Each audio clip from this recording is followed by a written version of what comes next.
Hello everyone, welcome to my Cars and Bids auction for this 1983 Porsche 911 SC. This is going to be a walk around video. I will do a cold start on it, but there is a separate cold start video. I'm going to talk about when I bought it, why I'm selling it, and point out any imperfections. I can be long-winded, I apologize, but I like full transparency with any of the cars I sell. I bought this last year. There's a local auction every year at the local automobile museum. So it came from the Saratoga Auto Auction in September of 2025. They registered and titled it, so when they inspected it, it had 52,124 miles. And today it has 52,332. So, a little over 200 miles I've put on this car. If I didn't live in a climate that had snow, it would probably be more. But I walked away with 3 cars that day from Saratoga auction. And I've wanted an air-cooled 911 for a very long time.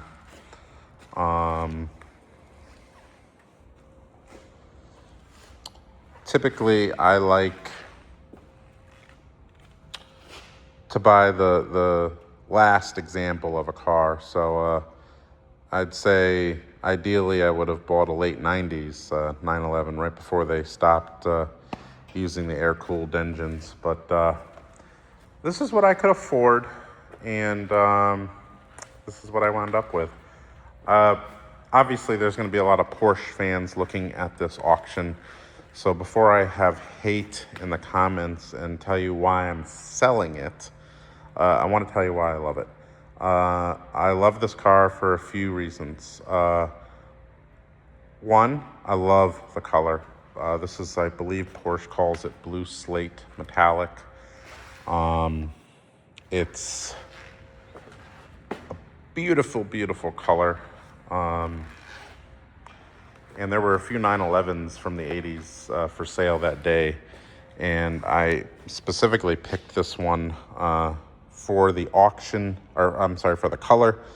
And I liked the age. The car and I share a birth year. So, I don't know. It's just a beautiful, beautiful design, beautiful color, very iconic design. I love Porsches from this era, at least how they look. Kind of disappointed in the reason I'm selling in how it drives. Very disappointed, actually. I've heard all these things my whole life, and let me preface this with saying this is the first Porsche I've ever driven, and this is the first Porsche I've ever owned, obviously. So, growing up, my parents didn't own a Porsche, but they had a friend that loved Porsches. Had a Porsche very similar to this, different color. So I kind of grew up my whole life, and obviously I go to car events, and I love the people at the local Porsche dealer. If Porsche made a bigger SUV, I would probably own it just because I like the dealer so much, and I usually hate dealers. But the people at the local Porsche dealer down in Clifton Park, soon to be Latham, they're building a beautiful new dealership, are wonderful people, everyone. They have wonderful mechanics, they have wonderful sales staff, they have a wonderful management team. So I would love to love this Porsche, but very disappointed in how it drives, mainly in how it shifts. And I want to preface saying that with stating that I also love the history of this car, because I know the complete service history of this car from 1989 to 2026. I do not own a car. I have some cars in here that I have the window stickers for, the sales receipts. A lot of these cars in here sat for many years. Like my 79 Ferrari sat for 30 years in a garage and was not driven. But I have the original sales paperwork, and so that's cool. But I never have owned a car that has every single piece of service documentation for the majority of its life. So like I said, complete service history from 1989 to 2026. $86,000 has been spent on servicing this vehicle from 89 to 2026. And that I added it up yesterday. All of the receipts are scanned into one big file in the auction. It's in chronological order from newest to oldest. And I added them all up, and 86 grand was spent on maintaining this vehicle. That is so impressive. So I love that. I don't have a car that's like that. So she's got to go. I don't have the space in here for something I don't like to drive. And that's why I'm selling. Mainly the shifting. Like I said, it's vague. It feels like you're stirring a big spoon in a big pot of soup. It's not precise. It's not, I don't know how to explain it. I think a lot of it has to do with the age, because I have the very same issues with that old Sonnet over there. In fact, the shift levers in them look identical, except this is a 5-speed, and that's a 4. I just don't like the way it shifts. She handles well for a car of this vintage, but the shifting is really a deal breaker for me. So I talked about the service receipts. I've talked about when I bought it, why I'm selling. Let's talk about, I'm not really going to talk about what was done. You can look at the service receipts. Did have quite a bit of brake work done, air conditioning work. The air conditioning does work, and I prefaced that with saying it works for a European car from the 80s. My Ferrari has a very similar air conditioning that they say it works, but, you know, the Europeans didn't know how to do air conditioning in the 80s. So let's take a look at the front driver wheel. We're going to point out some imperfection. These are brand new tires. I was pretty impressed with these. These are Michelins that are made in Germany. And they are new. They were put on in January.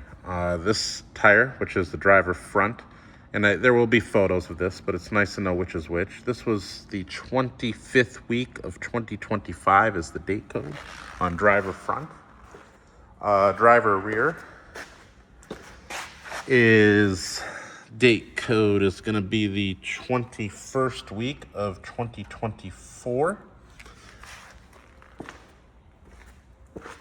Passenger rear is going to be the 15th week of 2025.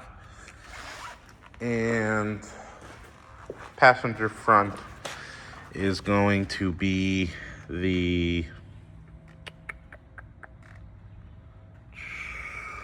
24th week of 2025.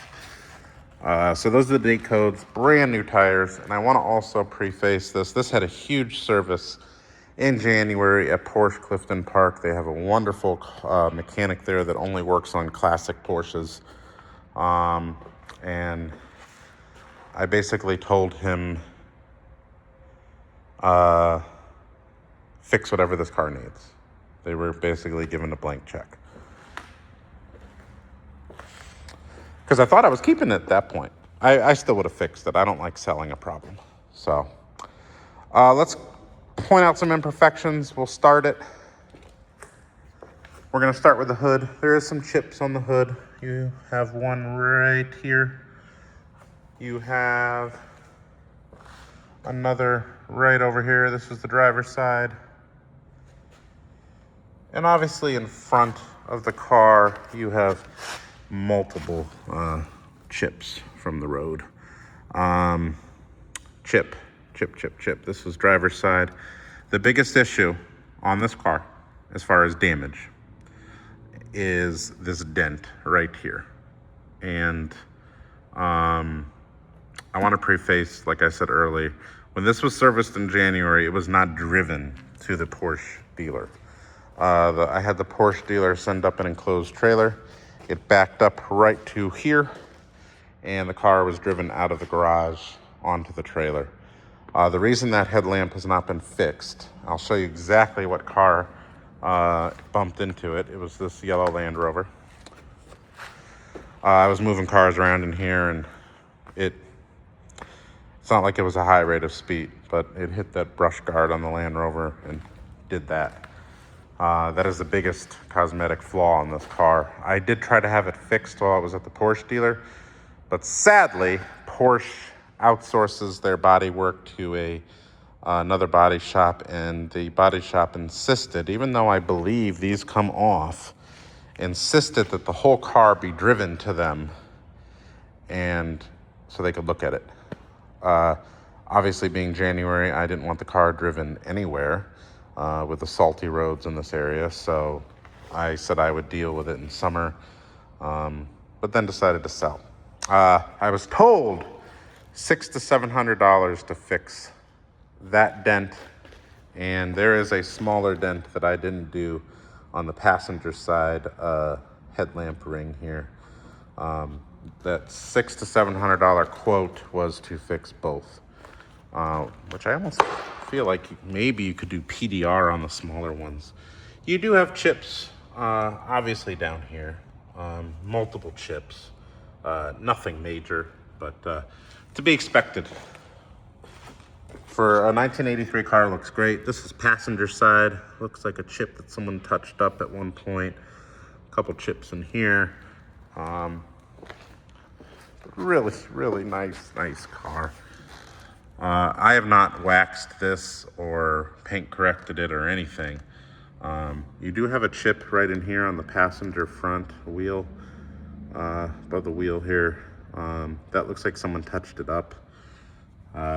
A little chip in the front passenger wheel, or scratch. I can't feel that though. Wheels are in really nice shape. That's enough, Oreo.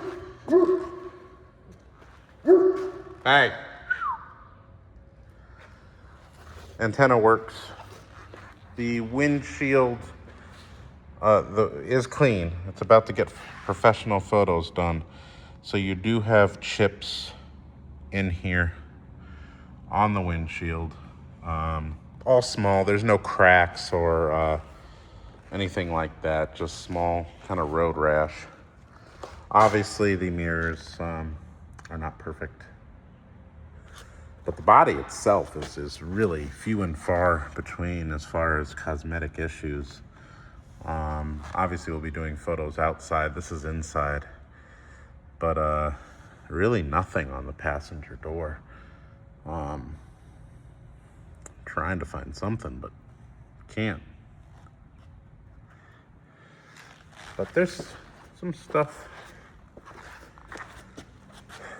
Trying to think where I know there's stuff. Right up here, little chip.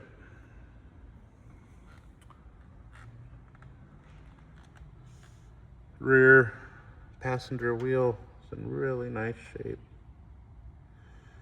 Obviously, looks like these at one time were black and worn off a bit.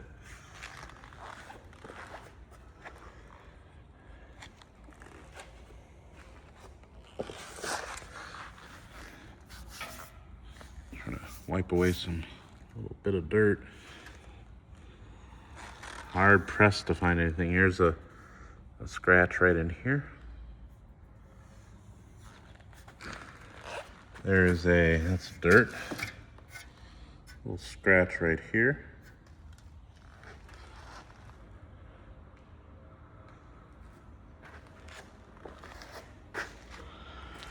Another one on this side, right in here. Driver's side now.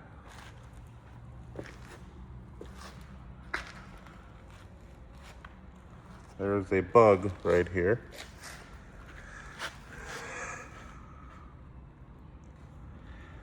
Driver's side rear wheel. Looks really nice. A few chips right in here.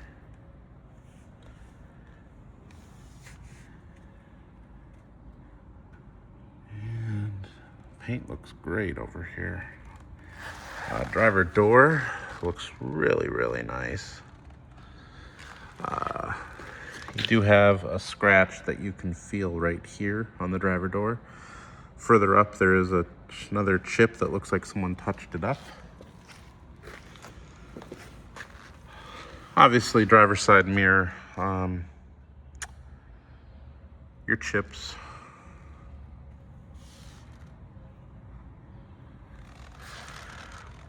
I'm sorry if the camera angle gets messed up. I'm trying to look with my eyes rather than the camera. Got a little chip here on the driver side. So really not many imperfections. There's a scratch on the driver's side window.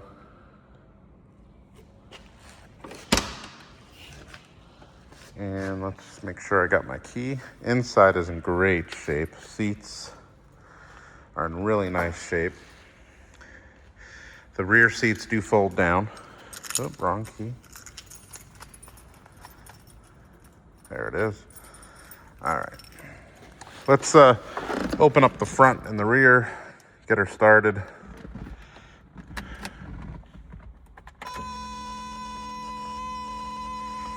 Once again, this is going to be a cold start. Last run yesterday.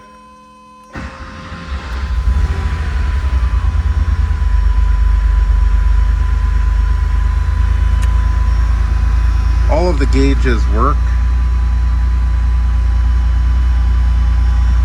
Odometer works great. Obviously, with the wonderfully documented service history, we also have documented mileages.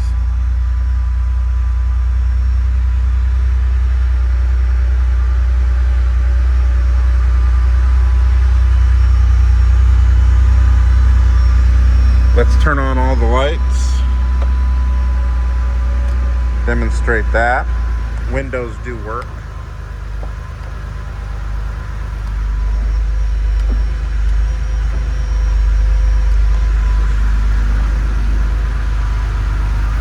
And let's open up the front and the rear. Front right there, rear right here.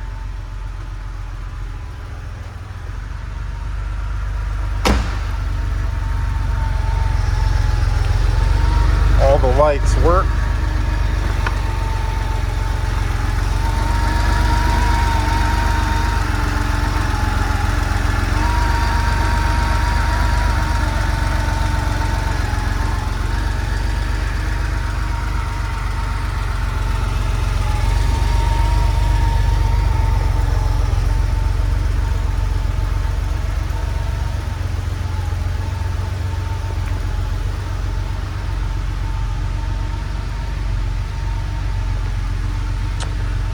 All the lights are working in the front.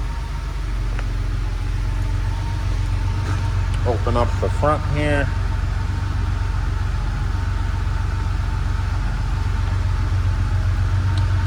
There was a car cover included with a car. This is some type of windshield protector. It's weird. This blue cover, I believe, is another cover for the rear convertible top. The convertible top, I think, was done 10, 11 years ago. It's in great shape, but it's black, and they made a black cover to fit over the convertible top when they redid it. So I'm just thinking that that's probably the original color of the top, and they included the protection cover with it. But really, really nice shape. I think she's a great example, and I'm sure there's someone out there that, make sure the lights are off. I'm sure there's someone out there that will, I don't want to say love this car, because I do love this car, but will appreciate the driving style that she has. So that pretty much concludes our walk around video. As always, if you have any questions, feel free to ask. And there is a separate short cold start video and a driving video as well. I'm waiting to do the driving video till the professional photos are done today. So thanks for watching.